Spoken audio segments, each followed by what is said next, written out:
Hey, We made it. we're live. So you're almost out of the frame. You need to scooch.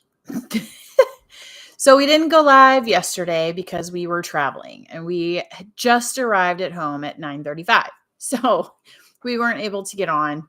We didn't want to try to cram it in the night already. So here we are tonight, one day late. Welcome back. Need to get in the frame. Hold on. I know. You need to scooch.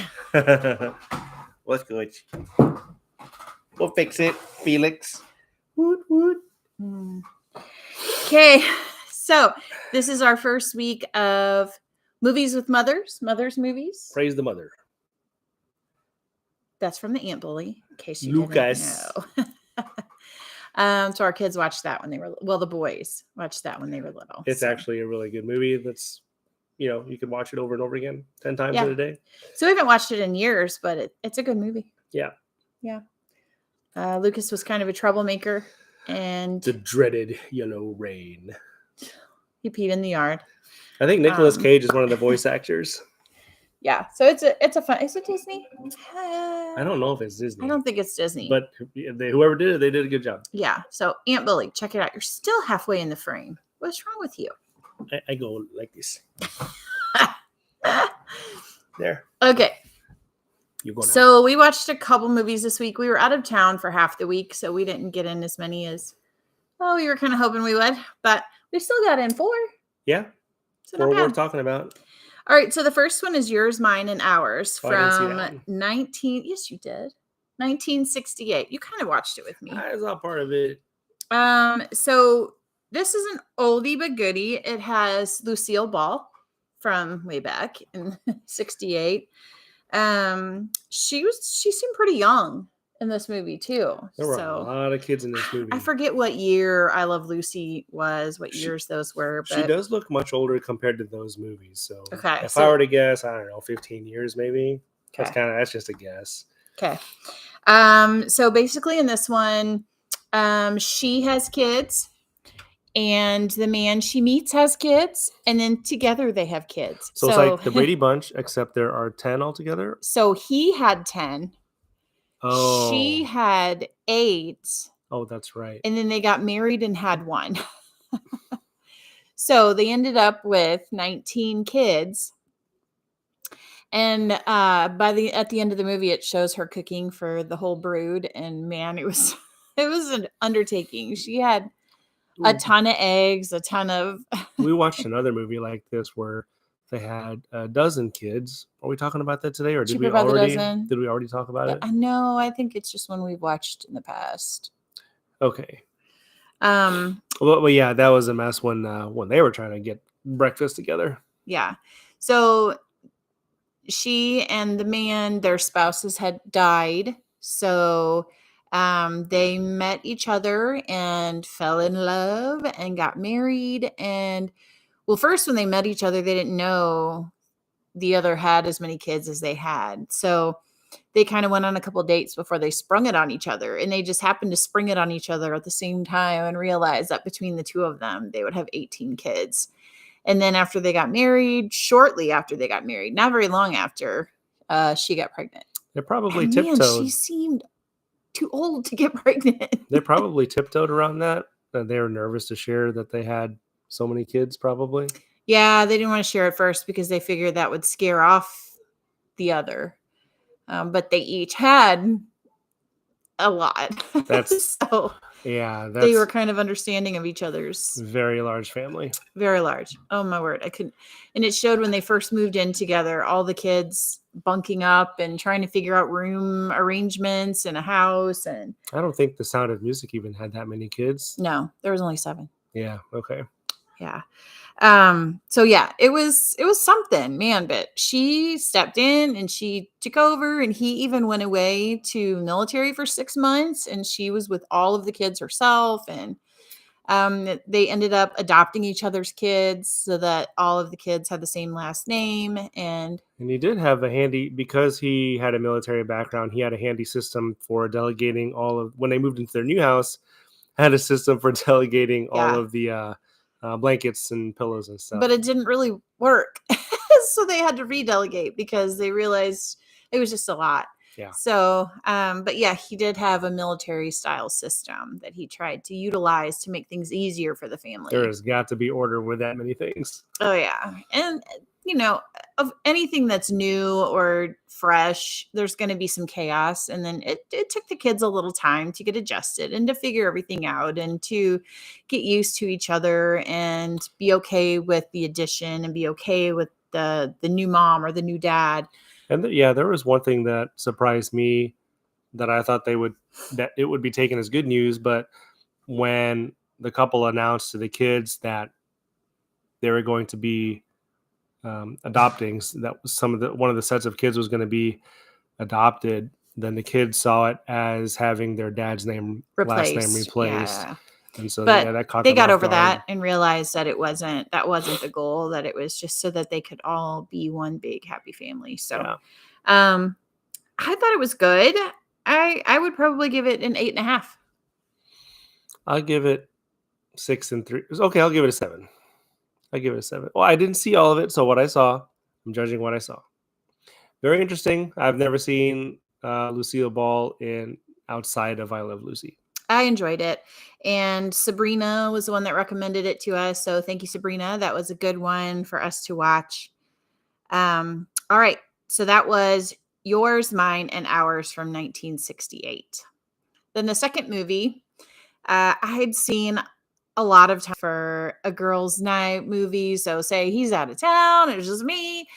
It would be one of the movies I would pick to watch. I enjoy watching it. Monster-in-Law from 2005 with J-Lo. It's cute. I enjoy it. Hey, what's up? Thanks for joining. So I enjoy this movie. It's kind of funny because the mom figure in this movie is a little psycho. And she has a sidekick, if you will. Yes, and her sidekick is pretty funny. To help manage her dealing with other people, because she was to help manage her insanity. Not exactly a people person. Keep her from going off the deep end, but she actually did and ended up in a psych ward and had to go through therapy. But this is her son. So the mother doesn't do well with change. She doesn't do well with being replaced.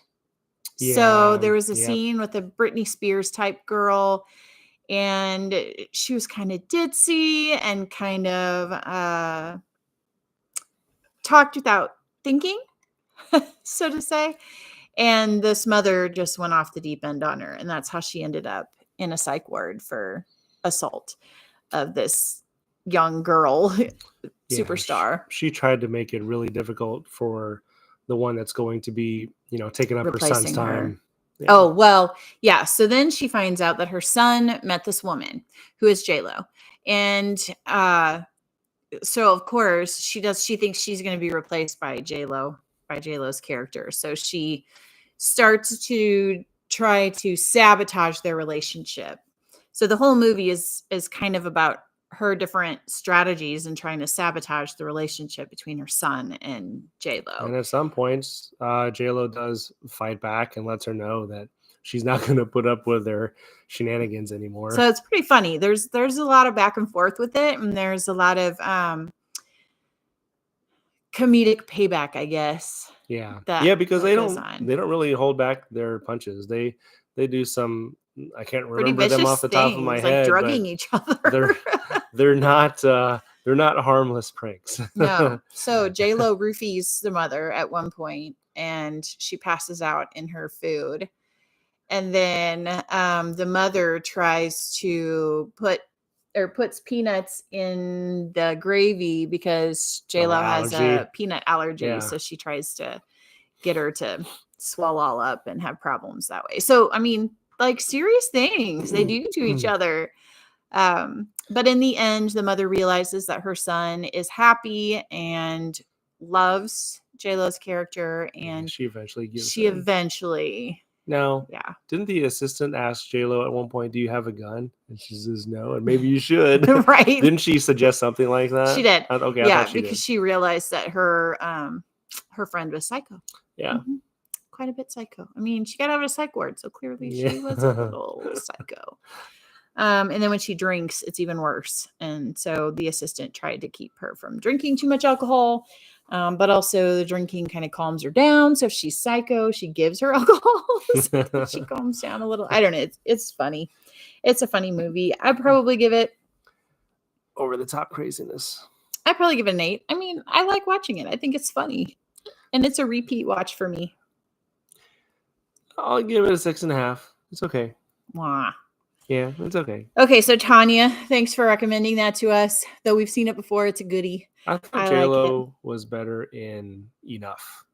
That's more. Remember that one. That's a drama. She had an abusive husband, and at the end, she beats him up. Oh, of course you would want the violent over the funny romantic. It's a good one. It's a good one. All right. Anyway, that was Monster in Law from 2005. We have very different feelings about that movie. Oh, there it is. They're cheaper by the dozen. Okay, yeah, we did. Okay. So the third one is Cheaper by the Dozen from 2003. This is a Steve Martin movie. That's also, and it was funny. I like this one. It has low rating on IMDb, which kind of surprises me. Steve Martin is hilarious to me. It's actually been a while since I had seen this one until last week, and I like the values that are passed down in there. That the kids or the parents seem to have exercise discipline over their kids. There are some times where, especially in the when he transfers jobs, they get crazy. The kids start scaling the house, and it gets over the top. And there's some big names in this movie: Hilary Duff, Piper Perabo, Tom Welling. One of the guys, I think he was in Smallville. I forget who that was. I think that was it was his oldest son who was the football player. Yeah. So they are faced with some real challenges because none of the kids wanted to move. They're all old enough to have the little ones too, didn't they? Yeah, maybe not a little bit. Not the littlest ones, but little ones adjust a lot easier, and they make friends easier. It's just when you get older, those teenage years, that's what's tough for moving. And the oldest daughter didn't move with them because she was in a relationship and didn't live at home. Yep, she was lived with her boyfriend, so she was already kind of separate. So they were kind of long distance from her, which I think frustrated her in that she couldn't just run over there whenever she wanted. Yeah. But Ashton Kutcher's in there. That happens to be her boyfriend, and he has an interesting part in that. He's funny. I mean, he was funny in what's the movie with he and Murphy? Was it Brittany Murphy? And they get married. Oh, and they go on a Vegas. honeymoon. Something about. He's just a funny and animated actor. I forget which movie. I know what you're talking about, though. he's real full of himself because he's an actor on TV, and it's really funny. So I mean, the movie's pretty full of laughs. And it is. I just love Steve Martin movies. Yeah, he's good. I think they're hilarious. Father of the Bride were some good movies. Yes. Planes, Trains, and Automobiles was a really good movie. That's a really funny movie. I just enjoy watching him. I think he's a lot of fun. Yeah. And he has wholesome movies, which is good. As a young black man, or whatever he says growing up. I forget. That's in the movie The Jerk. I can't remember. Oh, man. He has some funny lines in his movies. But good comedy. I would probably recommend any Steve Martin movie. I think they're all really good. I would give this one an 8. Same. I would give this one an 8 also. It's entertaining. There's some decent values in there. I think, yeah. That's it. All right. So that's Cheaper by the Dozen from 2003. And then we have Turning Red from 2022. This is a Disney movie. Maybe a 3. This one has been really controversial because of what it's teaching in this movie. It is really not meant for kids. It's meant for teenagers. Yeah. And it's a coming of age movie. It's about a girl who's getting her period. It's just Disney weird. Yeah. And Disney's getting weird. So it's just a weird way of going through the life of this teenage girl as she's going through these hormonal changes and these different things. So, and there's twerking in it, and it's just, I mean, they called it Turning Red. It's awful. Maybe I'll give it a 2. My rating keeps going down the longer we talk about it. she turns into a big red panda when she gets angry. It's not It's just weird. I guess So I never it's I got, guess I never like picked up on it until you said it what? about the symbolism. About it being about her Yeah. coming of age? I didn't pick Oh, up on it's that. totally what it's about. I mean, that's what the whole thing is about. And then her mom trying to explain to her about the changes, but going about it in a roundabout way by describing it as a panda. And So I wouldn't be so surprised that rather Disney's than doing just weird talking things. to her daughter about the changes that are going to be happening honestly and openly, she goes around about it, a roundabout way of describing it as a big furry animal. And so then the girl becomes this imaginary big furry animal. And you see her popping into this panda and back into her human form. When she's angry, she's the panda. And when she's not angry, she's the human form. I'm So seeing it now. yeah, it's weird. Maybe it's a 1. I'll give it a 1. It's really weird. I don't know. It's Our girls like it, but I think they don't understand what it's about. They Well- just see this big, fuzzy, cute red panda. even the symbolism aside, I just don't think it's really funny. I mean, It's Disney not. can put It's out some kinda funny dumb. movies like Finding Dory or Finding Nemo, some of those from the earlier 2000s, but this one is the humor's not great. Yeah. The plot is mediocre. Yeah.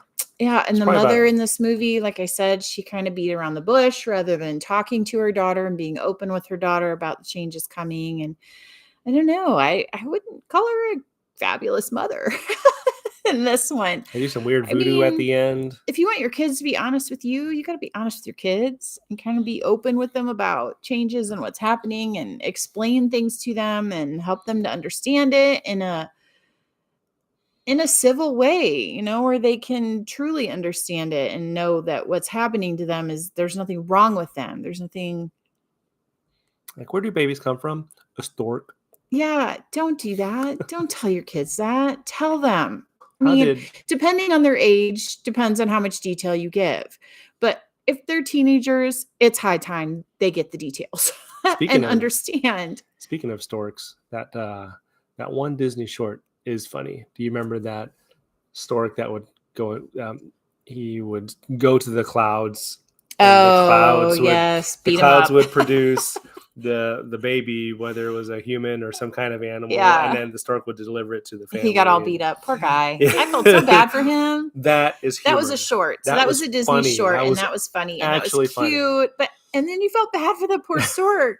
It's like, And man, then all at he's the doing is end- his job, and nobody else wanted his job because he got all the bad guys. And the story, there is some resolution at the end where he was about to give up. The stork was about to give up, and the cloud fashions him a football helmet and some gear to carry this. Was it a porcupine or something? Yeah.